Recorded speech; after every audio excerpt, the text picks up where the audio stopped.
A Remington pocket knife sold at a Midwestern knife auction a few years back for right around $4,000. And the identical-looking one in the drawer beside it brought $40. And the whole difference is a little bullet-shaped shield in the handle and a circle stamp on the tang. That knife is the Remington bullet folder, the R1123 pattern. The tell is two small things, set into the bone handle, a little shield shaped like a bullet, and on the tang, the flat of the blade back by the hinge, a circle stamp that reads Remington UMC. That is it.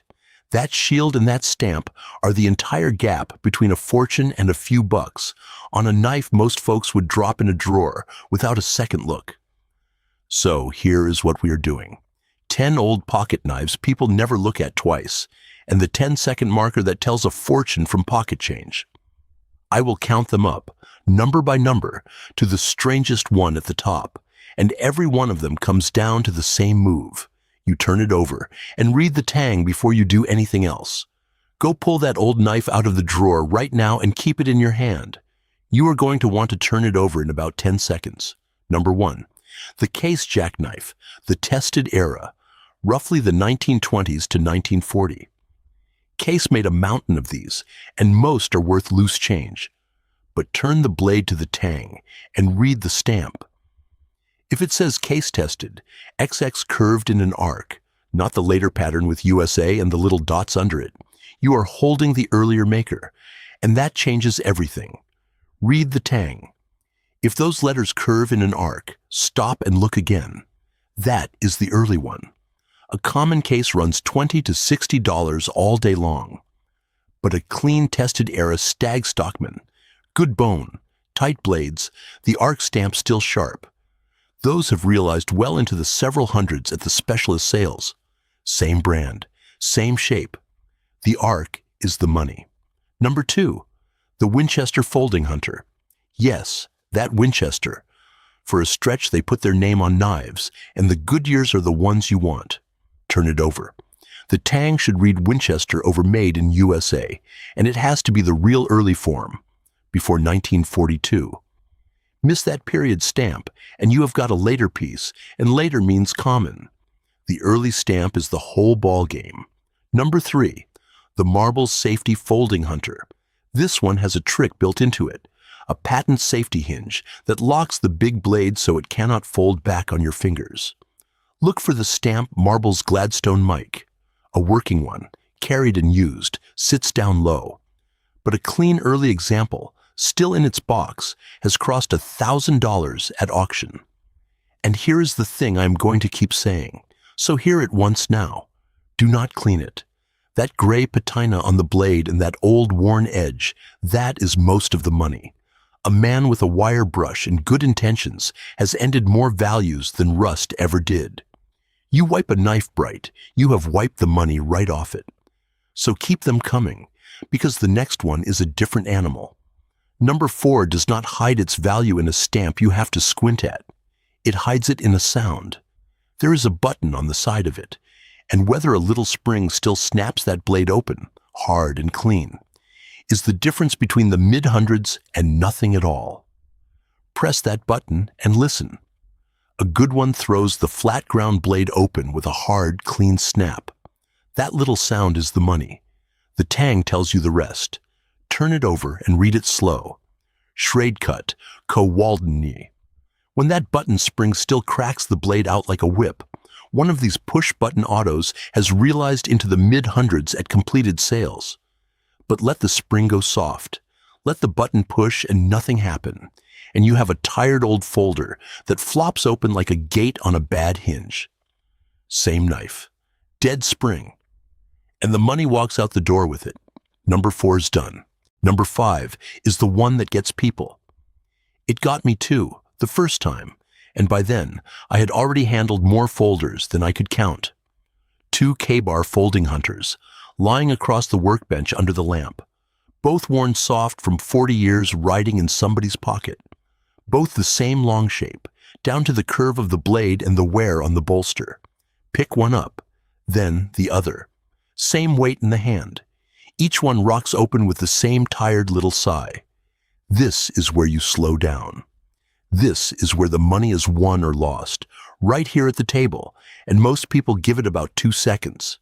Look at these two. Same handle, same blade, same wear. Tell yourself which one is worth several times the other. You can't, and that is the point. Put them back down, and you would trade one for the other without a second thought. That is exactly how a good knife walks out of an estate sale for $5. Now, turn them both over. Read the tang. One says K-bar, straight across plain as day. The other says Union Cut Co. And sunk down into the handle, a little dog's head. That little dog's head in the handle. If yours has it, you are holding the earlier maker. Union Cut came first, and it is the scarcer name by a wide mile.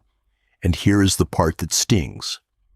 That dog-head Union Cut has brought several times what the plain K-bar stamped one brought at completed sales. Same age, same shape, same honest wear on both. The shield and the stamp are the entire difference. That is the whole game, right there on one table. Number 6, the Russell Barlow. One big bolster, a single fat bolster and a plain blade, humble as they come. And most Barlows are pocket change, always were, sold by the crate to farmhands 150 years ago. But check the bolster, not the blade. The R over the arrow is where the money hides. R over arrow, and Barlow stamped right there in the metal. Find a 2-blade from before 1900, in honest bone with no cracks, and one of those has realized into the low hundreds. Number 7, the Queen Cutlery Stockman. The one dressed in winter-bottom bone, that jigged chocolate-brown bone that almost glows under a workbench lamp. Turn it to the tang. You want Queen City stamped there, nothing else. Queen City was the old stamp, before they shortened the name, and collectors chased that early one. Queen only used that mark in a narrow window of years.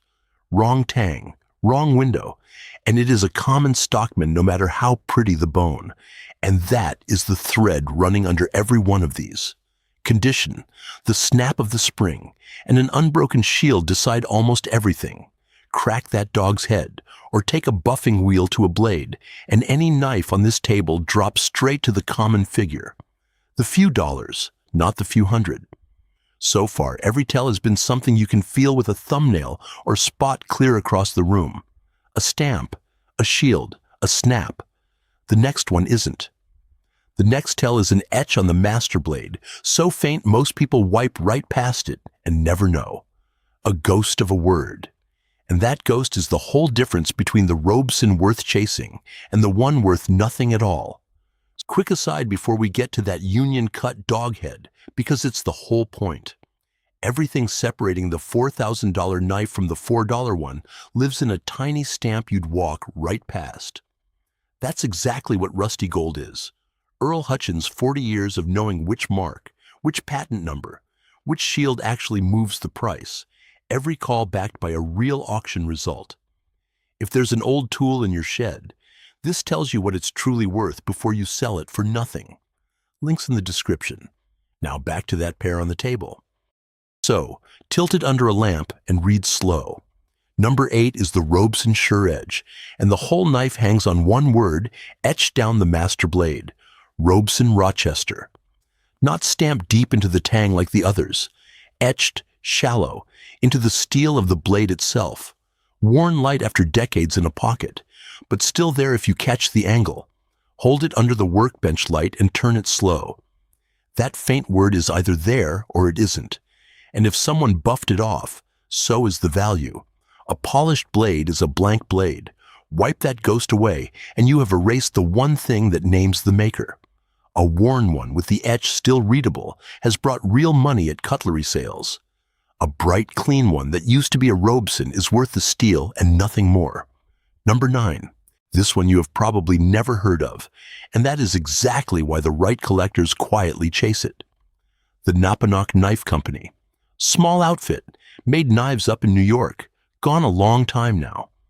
Turn the tang over and look for one deep word pressed into the steel. Napanock. Not faint, not shy. Stamped hard, the way a small maker stamps a knife it is proud of. There were never many, and there are fewer good ones now. Clean examples of the Napanak folder have realized in the four figures at the right auction. $1,000 and up for the piece that still snaps shut like the day it was ground. Most folks who find one in a drawer have no idea what the word even means. That is the whole edge. Number 10.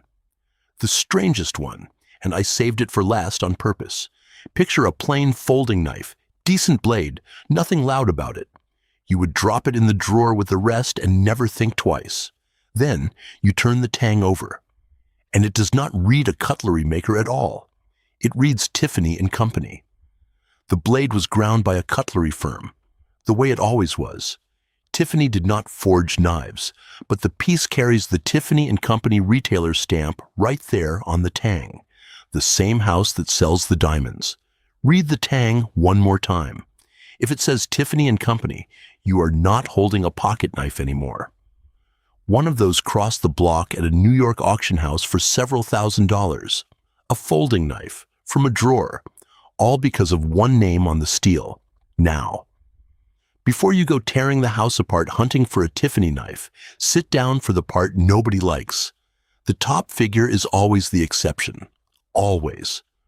For every $4,000 bullet folder, there are 100 worn drawer knives worth exactly what you would expect them to be. $20, $40, pocket change. The four figures happen.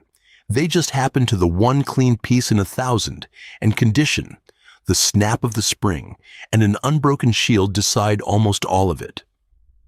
A rare pattern with a cracked handle and a dead spring is a common knife's money. That is not me talking you down. That is just the table as it really sits. And here is the one that matters most, the mistake I watch people make every single week. Do not clean it. Do not sharpen it. Do not buff the blade bright. That gray patina and that old soft edge are most of the money, and I mean most of it. A polishing wheel has ended more of these knives than rust ever did.